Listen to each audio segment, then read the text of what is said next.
All right. I think we are ready to start. Welcome to today's class. I hope all of you had a good week, a good start into the new week, a good weekend, and all of you are healthy and doing fine.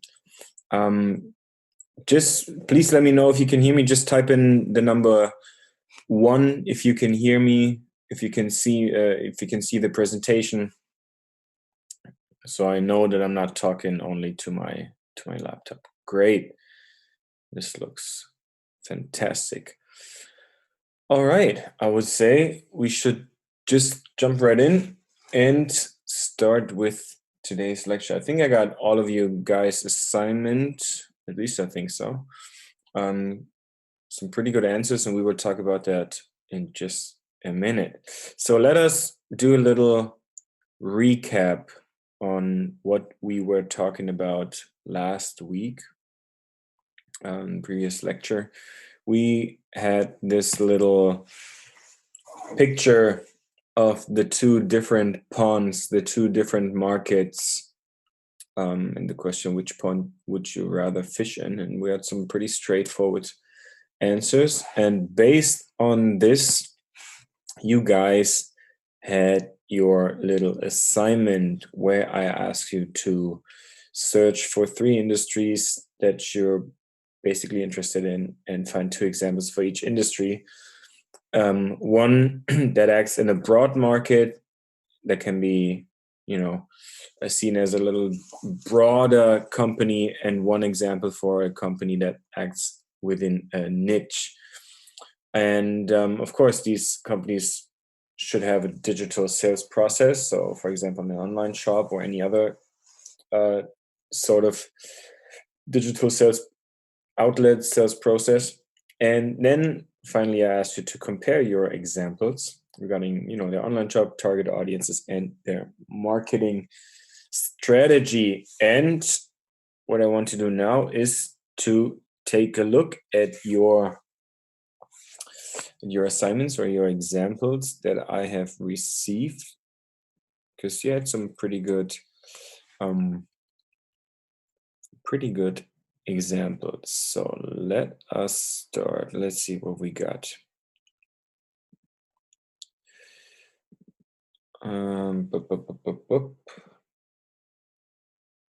So you guys should be able to see this now.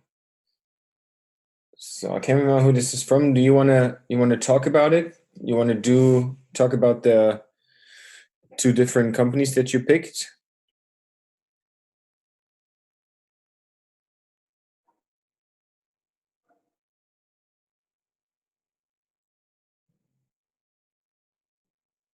Yes or no? Do you wanna talk about it for a little bit? I think it's from Liang. Did I say it right? Yeah, perfect. Let's talk about your first example where you compared the Halloween costumes to Uniqlo. Maybe you just want to say a few words about each company and then how they are different.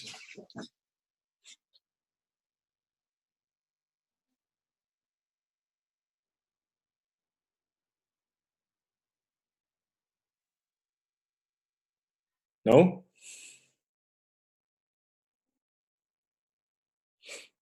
All right, then I will talk about it because it is a pretty good example. So on the one side, you have Uniqlo, fashion store, fashion online shop.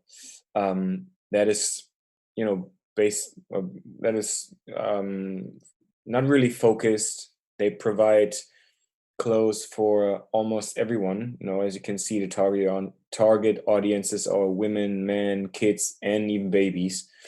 And the main products are clothes, accessories, shoes, bedding, blanket. So they basically sell anything to anyone. And Well, you said interest of Halloween costumes over time was so low, except when it came to Halloween. So apparently they had Halloween products on offer, but decided to not specialize in it anymore. So they rather change their product range to a more broad offer. Okay, so they expanded their product range, and they're offering different types of clothes for different type of people. All right, so on the other side we have the Halloween costumes, halloweencostumes.com, that are really specialized in Halloween costumes. Obviously they are for women, kids, babies as well, women, men, kids and babies, but if you look at it like in a more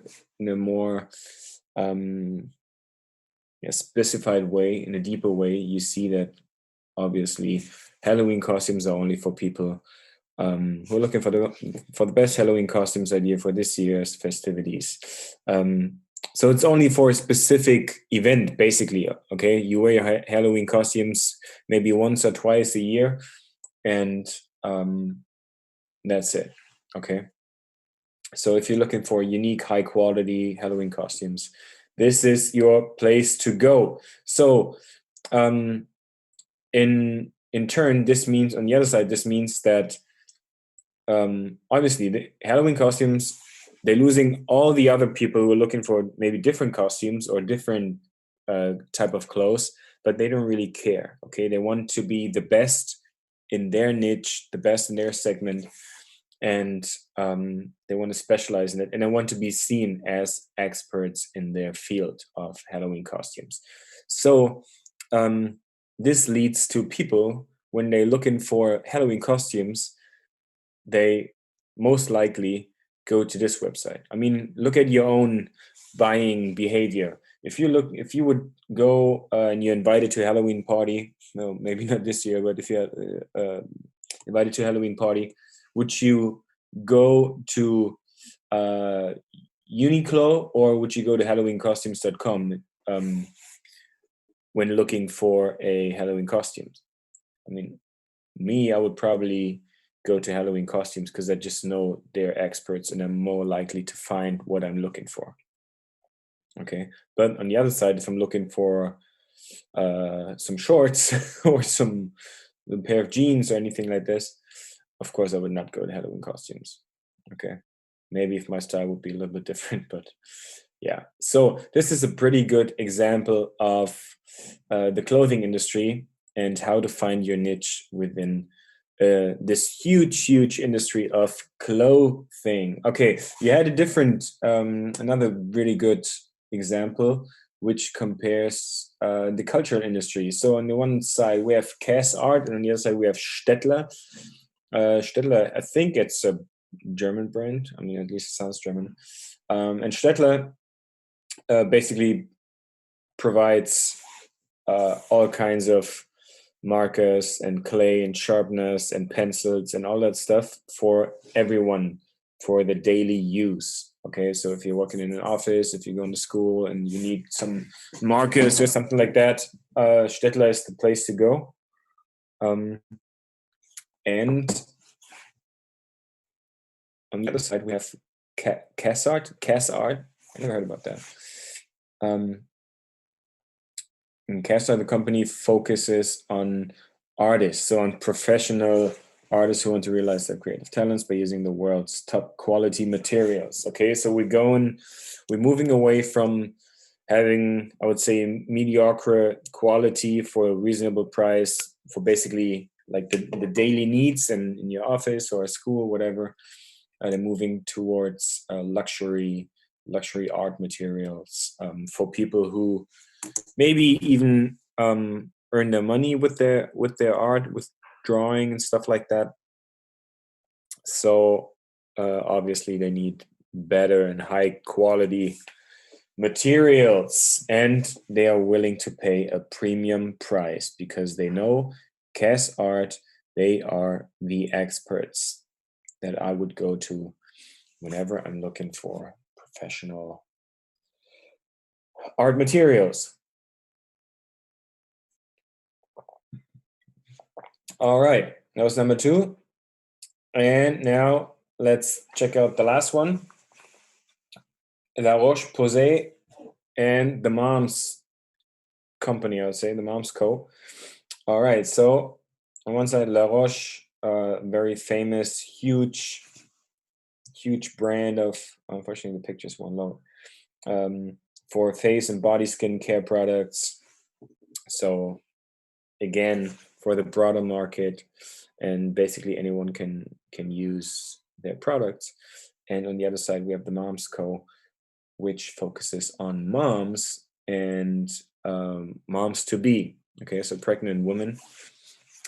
So they say they're skincare products for new moms and moms to be, made with ingredients that are safe to use during pregnancy, which is a huge topic, I guess. Obviously, I've never been pregnant. And formulations that are clinically tested. All right, so finally, I would say, I mean, to summarize it, okay, it's a scheme that we can see here. So the companies like Stettler and Uniqlo and La Roche, they have a big range of different products which can be used by basically anyone within their industry. Okay, I mean, of course, they have the top clients and primary target audience, but it's not really focused. And then on the other side, we have companies like CasArt and HalloweenCostumes.com, who really focus on one tiny segment, one tiny niche within their industry, and really want to become the best for their target audience, the best choice for the target audience. Okay, if you're looking for Halloween costumes, you go to HalloweenCostumes.com. If you're looking for high quality art material, you go to CasArt.com. If you're pregnant and you want the best skincare, you go to the Mom's Co. Okay, so these examples are really good for pointing out the differences between a broader company and a niche company. All right, I want to look at one or two other examples. I think I had, let me see.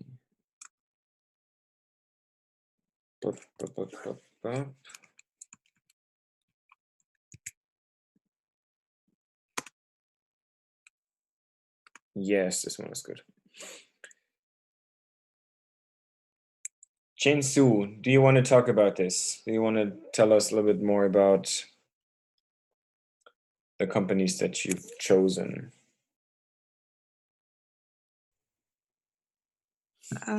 Okay. The first example I chose is printer area. Yeah. And the first example I took is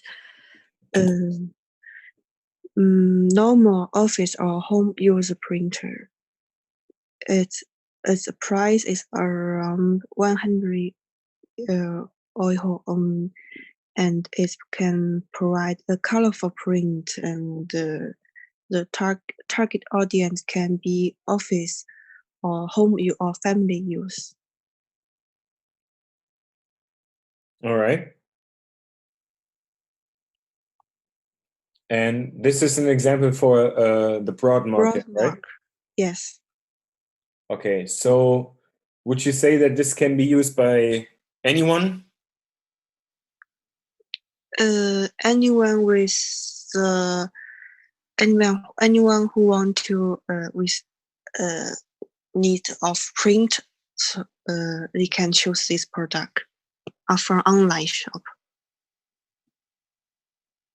All right, and the example for the niche market? Niche market I chose is a mini printer. and the target audience is especially a student at school, because this Poly mini printer is designed only for the student and helps them to learn and use at school. And because this printer is very small and easy to carry, and when it connects to the mobile phone with Bluetooth, it can print out the words and picture the student want. So you can hook it up to your computer or your cell phone? Yes. Sweet. Have you bought one? Yes. Yes, you have this? Does it actually work? Yes, I think it's pretty good, and I use it very often. Okay, so for your notes and stuff? Yes. You print it out? What kind of paper do you? Is it a special kind of paper you have to put in? It's actually, I think it's just like the tether you buy, for example, from the zum Beispiel in einem Supermarkt, und wenn du einkaufen gehst. Yeah.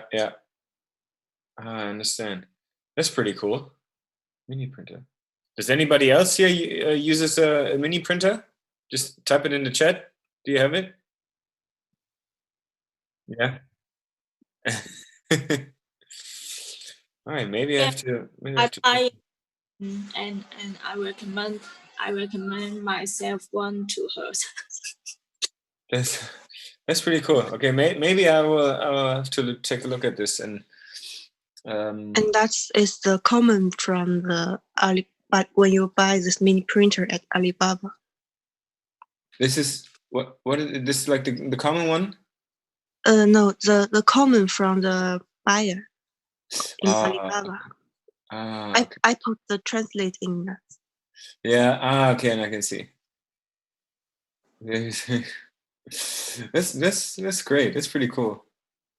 All right. Yeah. I mean, this is. Would you say that this this mini printer can be used by, I don't know, if you're at home or if you're in the office for an office printer? Probably not, huh? Probably not, because if in the office printer they have more higher requests. Yeah, and I mean, this looks pretty small, right? Yes, it's pretty small. It can be put in your pocket. And the paper that's coming out is pretty small too, so it's hard to read, right? Yes. Yeah. So this is a pretty good example for a niche in comparison to like this regular office printer. And even though it's very specialized, it's still pretty cheap.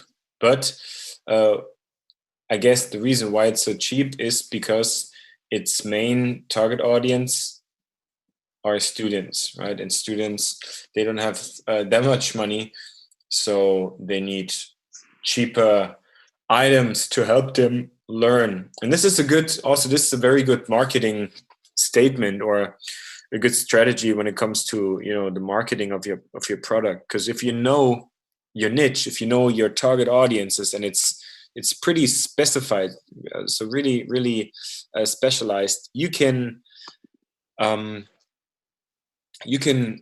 create your marketing strategy all around your target audience and what they need and what they want, right? So if you know, hey, my product is perfect for students, and students, they need that, and how can I address the students to go and buy my product? Well, now you can say all of what we just talked about. It's perfect for you to learn. You don't have room in your dorms maybe for a big printer, so you can get this one and still can print it out, and you can put it in your pocket, and you don't have to write with your hand, and it saves your time when studying, and all that. So this is, you couldn't say that to a person in the office, or a regular person. They would say, well, no, I can just get a bigger printer and read it on a normal piece of paper. But students, I guess your eyes are still better. You don't need the big paper. like we old people do. All right, so this is another another great example. Let's check out what other examples you had here. The normal jacket, and you need warmth, and then the charging heating jacket. This is this is on the one side, this is a very specialized product, of course, and I mean it's still for men, but it's for men who or get cold easily. I would I would say a charging heating jacket. You guys know all kind of modern technology and innovations. That's great. But yeah, who would buy a jacket like this? Probably people who get cold easily. I think the target and customer may be the outdoor worker. Oh yeah, Or some people who like outdoor activity like seafaring or camping. Yeah, that's a good point. People like to go hiking or camping or whatever, and who are outside for a longer time. Yeah, that's good. So, and that's another good example of when you know your targets, who wants to use your product the most, what pain points they have, and what needs they have, and what they want. You can tell them. You can tell them exactly that you are offering the solution to their problem. So in this case, you could say, hey, you're working outside and the winter is coming and you're getting cold easily and you have to be outside for 10 hours straight. Well, guess what? We have the solution. We have the heating jacket that can help you stay warm even when you're, a construction worker or you're like outdoor camping or you're going hunting. So yeah, good example. And then we have finally the last one, a toothbrush with integrated toothpaste, which is made for people who are traveling a lot on the plane, who are going on business trips a lot. They don't have time to brush their teeth, go into the bathroom because they're on the run all the time. Travel enthusiasts and people on camping trips as well. So that's pretty good too. I mean, everybody needs to brush their teeth, right? So how can you specify a market of something that, I mean, most of the people use on a daily basis? You just take a look at, people's behavior. What are they doing? How are they behaving in certain situations? And I mean, traveling is a huge market. Not right now, obviously, due to the pandemic, but normally traveling is a huge market, and people are even willing to pay more to get a little bit of convenience back. I mean, just go to an airport and when they sell these little pillows, these neck pillows, that you can put around your neck so you can maybe get a little bit of sleep on the plane. I mean, if you buy them on Amazon, you probably pay, I don't know, $10. But then if you go to the airport, it's like $20 or $30 because they know you need it and you need it right now. So I think the same thing could work for these toothbrushes with integrated toothpaste. Yes, it's 24 euros, so it's €1 each. And well, maybe if you go to the airport, maybe it's like 40 or 50 euros. I don't know. But yeah, pretty cool. This is a very unique solution for a concrete problem of travelers, businessmen, business people who are on the run and they still want to have a fresh breath. Great. All right. Your on-the-go waterless mini breath. Did anyone use this before? Has anyone used this before? I haven't. I've never seen this actually. No? Wonder if they sell a lot of these. Be curious. Good for travel. Cleans and freshens anytime.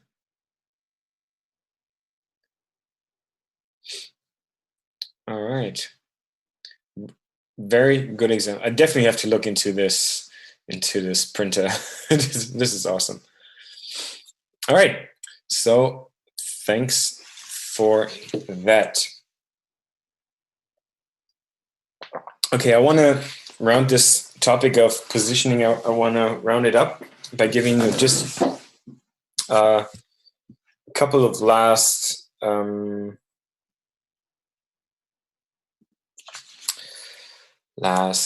ideas on how to find a niche. Okay, so if you're going out now and you're thinking about maybe starting your own business, starting your own company, or how to even find a niche. I mean, it sounds easier than it's done, obviously, but these are 3 questions that you can always ask yourself in order to find a niche that has a good chance of working and being profitable. So obviously, first question is you ask yourself, what can you do? What are you good at? What is something you're good at? Okay, that's how most of business ideas starting out, by asking, so okay, what can I do? And then compare it with, what do I like doing? There's a difference between being good at something and also enjoying doing it. Okay. I always have this comparisons. When I played soccer, I was good at playing defense, but I never liked it. So my coach, he put me in defense, but I did not enjoy it as much. So this is actually a good example to where you can see the difference here. So ask yourself, what am I good at, and also what am I interested in? What do I enjoy doing? And then the final and deciding question is, what? Oh, this is wrong. What does the market need? Okay, so it's great if you find something that you like doing and you're good at, but if nobody else is interested in it, well, this sucks because this means that nobody else will buy it, most likely. Okay, so try and check out before if people are interested in what you're good at and what you like doing. Okay, this is very, very crucial. And then if you look at these things like this, you have this little area where all of these 3 things come together and show you your niche, basically, that you can start your business in. All right, so the last positioning questions I want to give you are these. Some additional questions where you can that you can use in order to find a niche, pick a niche, and just do a little brainstorming and see what answers you can come up with. So the questions of which field can you be different? So not necessarily better, but primarily different than anybody else. Which field can you be extraordinary? So not better again, but just extraordinary. So not normal, but different again. Which field can you be first? Okay, we talked about the first mover, the early mover, the early adopters, and all that stuff. Maybe there's some categories within an industry that are new that you can come up with. Okay, and also this is pretty important too. Which basic needs can and do you want to satisfy? So humans, most of them have a certain range of basic needs. Okay, so I think we're over here. No, some of the basic needs all humans have are profit. Okay, we want to either make money or become better or gain something. Okay, so we want to win something. That's profit. Security is one of humans' biggest basic needs. Yeah, to a certain point, we need to feel secure. Some people have it more. Some people have it less. But all of us are concerned about their security. Okay. Food is one basic need. Food and drinks, of course. Okay. Love is one basic need. Prestige. Okay. Want to be seen as something special. So all of these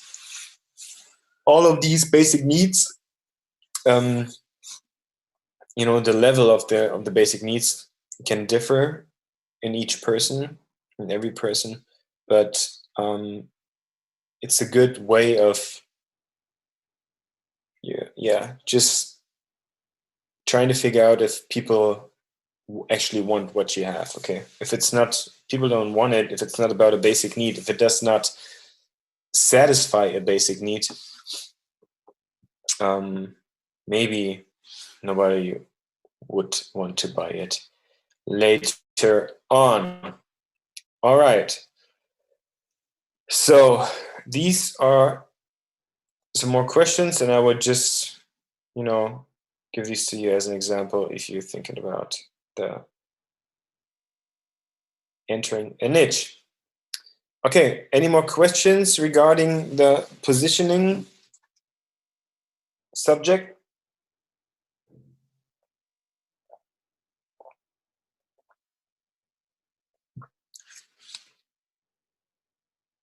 Okay, looks good.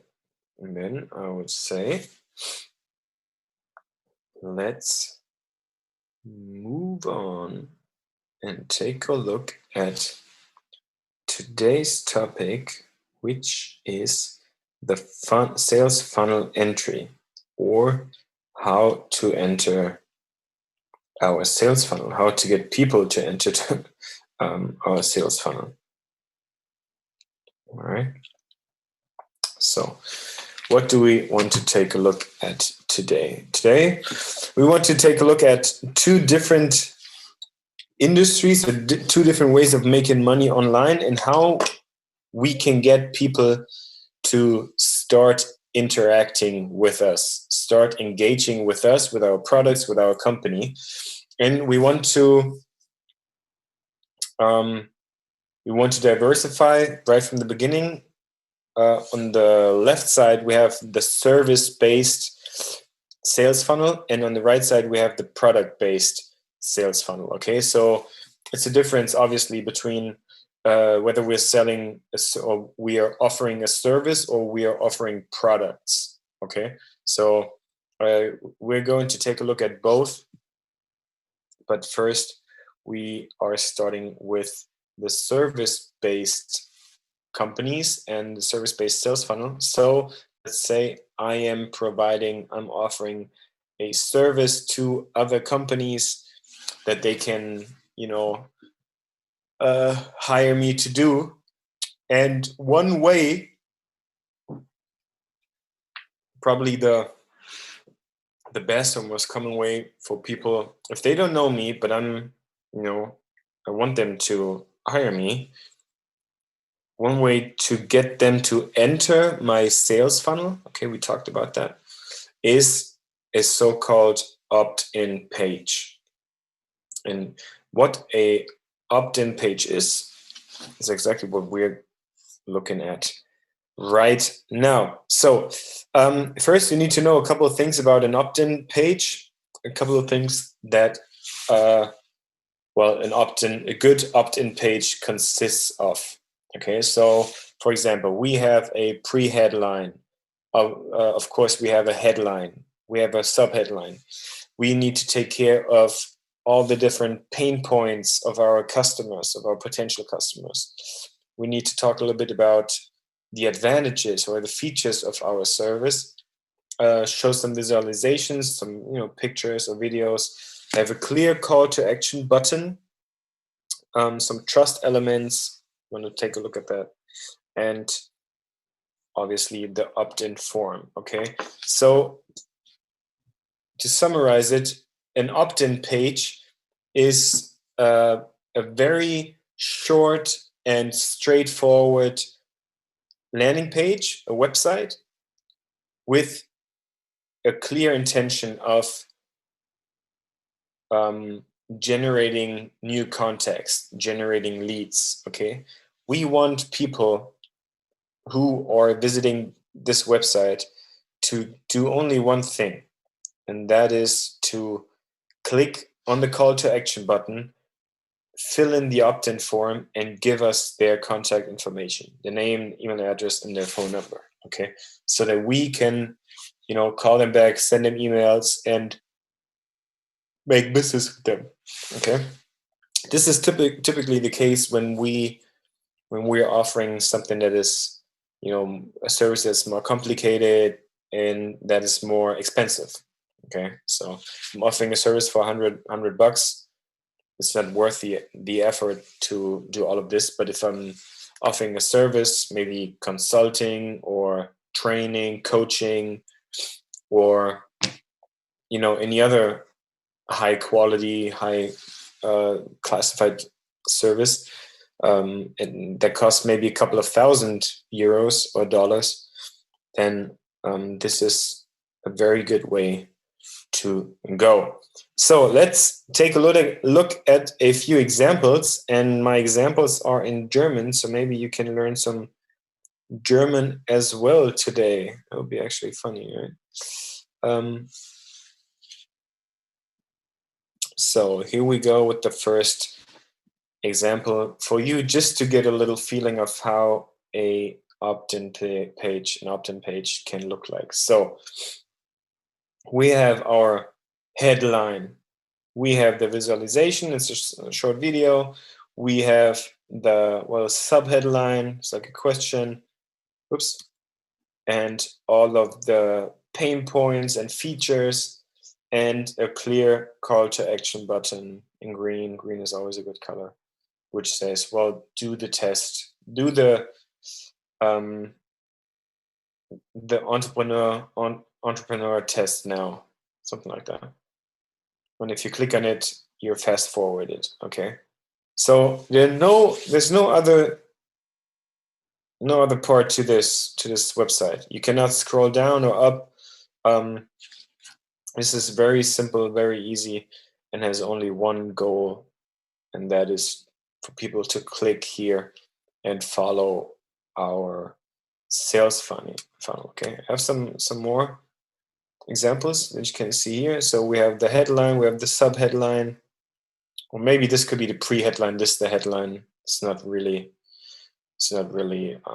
clear, but it doesn't really matter. Okay, it's just about, well, there's like something like a pre-headline and a headline that speaks directly to the target audience, okay, to the target customer, and talks about their pain points. We have the visualization again and a clear call to action. Okay, so the whole thing about this is to show this website, this landing page, this opt-in page, to show it only to people who are most likely to engage with it. Okay, so usually it is used when you're doing advertising, like Facebook or Instagram advertising, and you can pick people based on their interests and based on their geography and demography. You can pick them and say, hey, I want my advertising to be shown only to people who are 25 and older, and who are men, and who are married, and maybe work in a management position. Boom. And then this one would be the perfect landing page, and they would actually recognize themselves while reading. Okay, so obviously it's in German, but it talks about managers and freelancers who who cheated and got caught, and they want to they want to save their marriage, and this landing page is about this. So if you want to watch the free case study, is the call to action. If you click on it, you can submit your name and email address. All right, so this is another example. I have one more.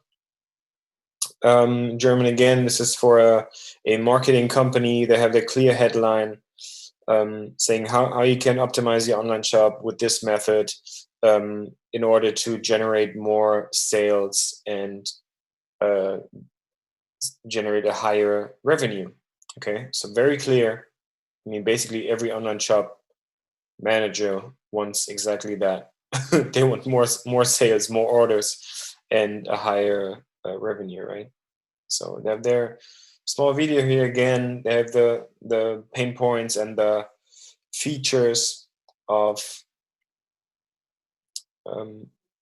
this program, of this website, and they also have some trust elements here. Okay, if you have companies like Google and 5 stars and known from, what's it says in German, known from Google and known from all these. He's a doctor. So all of these are trust elements that gives me, when I'm a user, a potential client, I'm looking at this website for the first time, never heard about this guy before. I'm looking at this and I see, oh, doctor. I see, oh, known from Google. 5, excellent. 5. Oh, that sounds good. I think I trust this guy. Okay, so all of that is very helpful. And then you click on it. You click on this button because, of course, now you're here, you're interested, he's shown some trust. Now you want to download, or you want to look at the free case study. And then you click on it, and then, boom, one more step. You have to type in your email address in order to get the free case study. And that's one point where you have 2 ways to go. One way is to just go for the first grade lead, which consists of basically just an email address and a name, or you go for the second grade lead, or a full lead, which consists of name, email, and phone number, which of course is, it's higher quality because you can also call them or send them a WhatsApp or text or whatever. In this case, they're not even got their name. They just wanted the email address. It's kind of interesting. So I don't even know their names. But yeah, this is like a small pop. I mean, all of these, right? It's a little pop-up window where you type in email address and then they send you a couple emails. Okay, and these sort of websites, I mean, you can see they're pretty simple, pretty easy, nothing too complicated, nothing too big, and you can build them using, for example, one of these 3 softwares. We talked about ClickFunnels for a bit already. Elementor is a cheap or even for free plugin for WordPress. So if your website is built on WordPress, or Leadpages is basically the same as ClickFunnels. And now I want to take a look at ClickFunnels for a while. Okay, so as you can see, this is an opt-in page itself. Pretty easy. They have their visualization. Error occurred. Okay, that's okay. They have their pre-headline. They have their headline. Quickly create beautiful sales funnels that convert your visitors into leads and then customers. And then even a small sub-headline without having to hire or rely on a tech team. Well, yeah, awesome. I want that. Well, start your free 14-day trial now. Boom, call to action button. Suck. Click on it, and then it's not a pop-up, it's another website. That's okay. But you have to type in your name and your email address and all that. Okay, so that's how they get your information with the free 14-day trial lead magnet. Okay, we already talked about that. In this case, this free trial would be the lead magnet. So they're shown some trust. They're building trust. I mean, 140,000 users.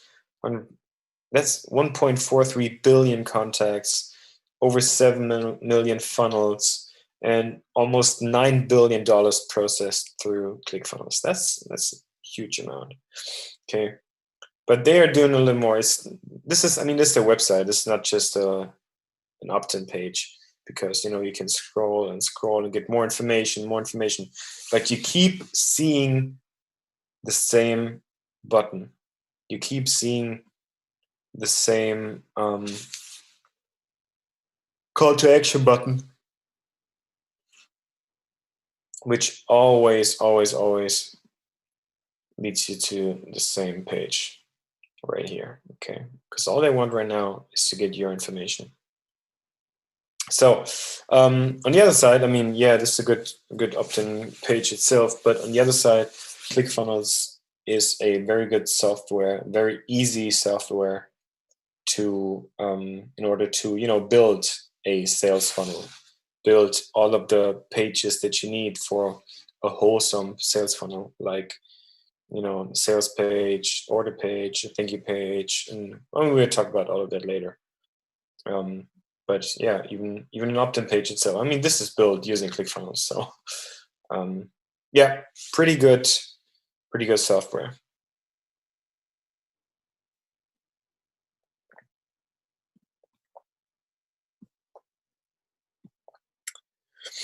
Okay, now I would say, you guys have any questions, or is this clear?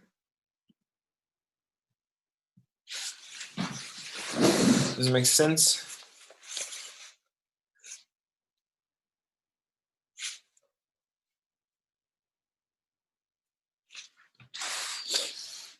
Okay, doesn't look like it. And then I would say keep on moving. So now we talked about the whole opt-in page for services. Now let's take a look at the other side. So let's talk about products. Okay, the products can look a little bit different. We can have opt-in pages where the businesses, the companies, it's not their first intention to sell us right away. Eventually they want to sell their products to us, but maybe it's for products that are a little bit costly, that cost a lot of money, or complicated products. They need to explain them first, need to explain their benefits for us first. There would be a reason for a company to build an opt-in page first for their products. Or you can use a landing page online the landing page for your online shop. Okay, for example, like this. So this is for horses, like some special nutrition supplement for horses. But if I clicked on I was looking for this, I was searching for this. So you click on an advertising, and it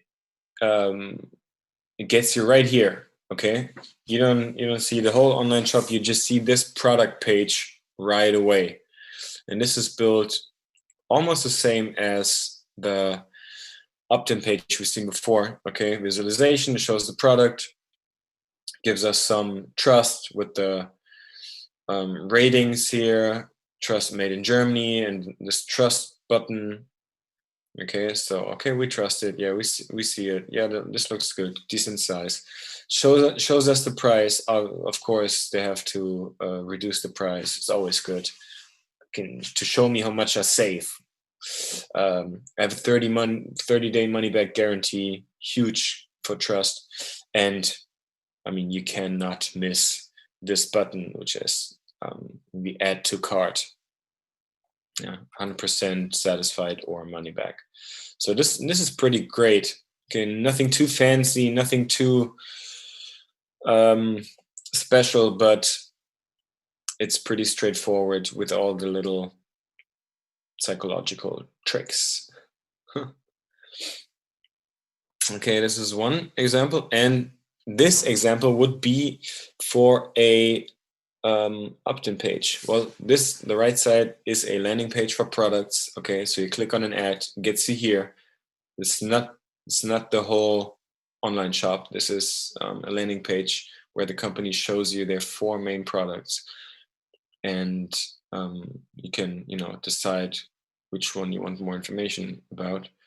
But after like a couple minutes, if you don't do anything or you're trying to leave the website, boom, this pop-up shows up and it offers you a 10% discount. But only, guess what, if you give them your information, your name, your email address, and then they will send you the 10% discount. So this is a perfect lead magnet. Yeah, it's a bait for them to give you in order to receive your contact information. They can send you more emails and more emails and more offers, and try to establish a relationship with you, so that at the end, eventually, you will go and buy all of their products. Okay, so these 2 examples are two pretty good examples for products, how they can use either a product landing page for you to enter their sales funnel, or to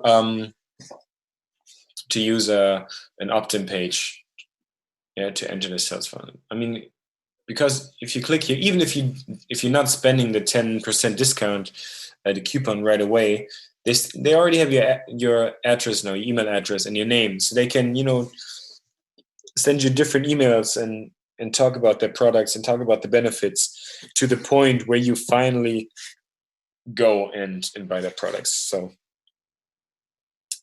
this is a pretty good way of establishing initial contact, establishing the first relation between potential customers and the company. All right, last example, pretty quick today, is this one. I think his name's Subri Sabi, or Sabi Subri, something like this. Pretty famous online marketer from New Zealand. And yeah, well, he's using one type of funnel, which is called the free plus shipping funnel. Okay, we'll talk about that in just a second, but look at his opt-in page first. He's selling product, a book, okay, a product. I actually have laying around somewhere here, and this is super simple. He has a pre-headline. He has this trust building element. I mean, he's Amazon bestseller. That means something, right? And he has this kind of long tail headline. It says, "Fun of Australia's." Okay, not in Australia. Australia's number 1 fastest growing digital agency swears under oath $1.3 billion secret selling system is 100% legal. I mean, this is super catchy. Maybe it's a little bit provocative. It's catchy. Talks about a lot of money. Talks about Australia's number 1 fastest growing digital agency, and all these people holding his book in his hands, and his videos also, things like 3, 4, 5 minutes long, and a clear call to action: give me your book now. And if you decide to not click here right after the video finishes, or you want to leave this page, boom, again, a small opt-in form pops up that tells you, hey, stop before you go. Just give me your address. That's all you need to give me, and you don't have to pay for it. It's free. All I need from you is, would be nice if you cover the shipping, shipping and handling, and that is the trick when it comes to free plus shipping. The key element is to offer a product, a physical product, for free. Something like a book, or maybe like something to try your product. Okay, free trial, like a little, like a little. You can, I don't know what's the word, where you can try a product, like a really small bit of it, and you don't even have to pay for it. I mean, he gives you the book for free, but I mean, since I'm already giving this for free, it would be nice if you could cover shipping. And then that's the point. Shipping is like $8, $9, or $10. So it's, of course, that's what I say, shipping and handling. So that gives them room to determine their own price and make it a little bit more expensive, so they getting their money back and basically not giving anything out for free. Okay, that's the whole trick. But it's a little psychological game, I would say, because when somebody offers you something for free, of course you're more willing to say yes. I mean, if I would say now, hey, I'm giving all of you guys, I give you a book for free, it's my gift, you guys probably say, oh yes, that's nice, I take it. And then I would say, okay, well, since you're living in China, can you cover the cost of shipping? And he would say, I mean, yeah, you're already giving us a book, I cover it. And then I say, well, it's $10. And you would still say, oh yeah, this sounds reasonable, just give it to me. Okay, and that's how I cover the cost for the book and the shipping and the handling as well. Okay, small trick here, and this is actually working. That's the interesting thing about this. Questions about this thing?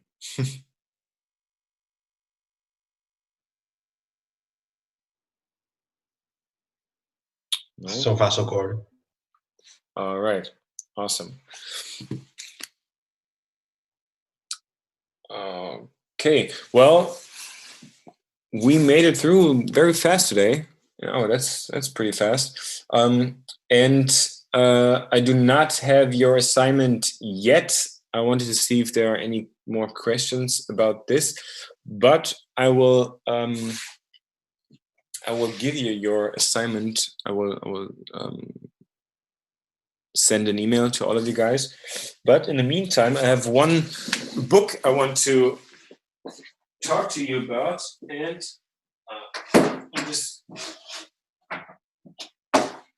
I'm just grabbing it here in my office. And this book is called .com Secrets. Okay, .com Secrets. And this book is written by Russell Brunson. Maybe you remember Russell Brunson, is our small friend who is who had this idea of the potato guns. That's him. He's actually the founder of ClickFunnels, the company we just looked at. And yeah, he wrote this book. He wrote another book that's called Expert Secrets.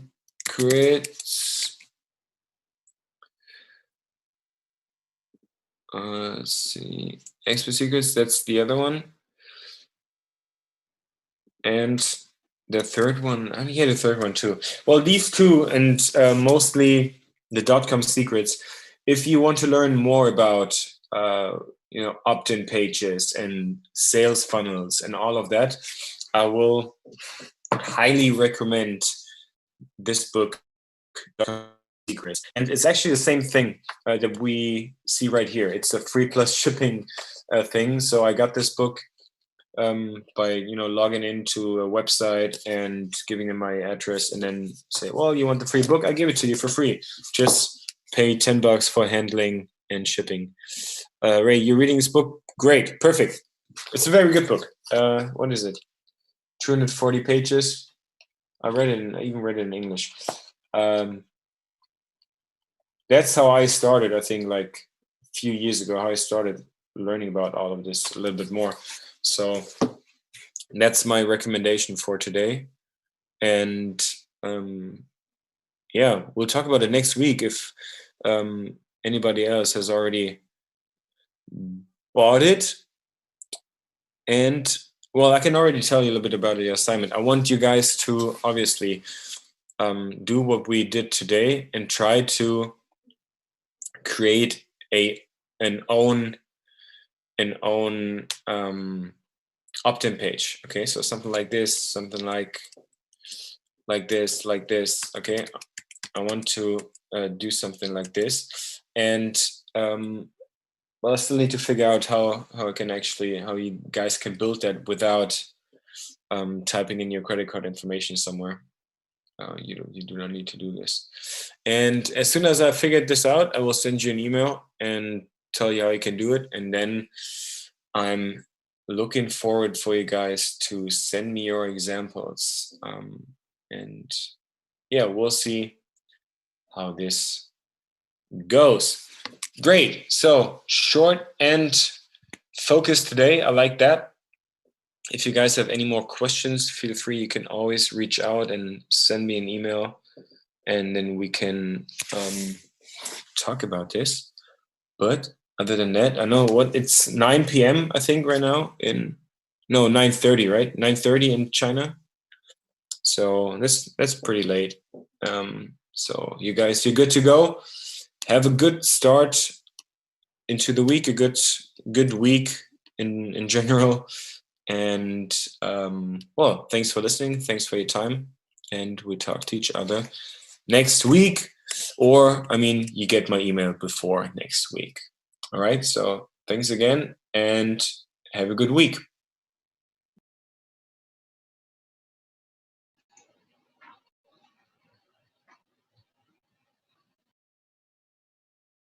See you.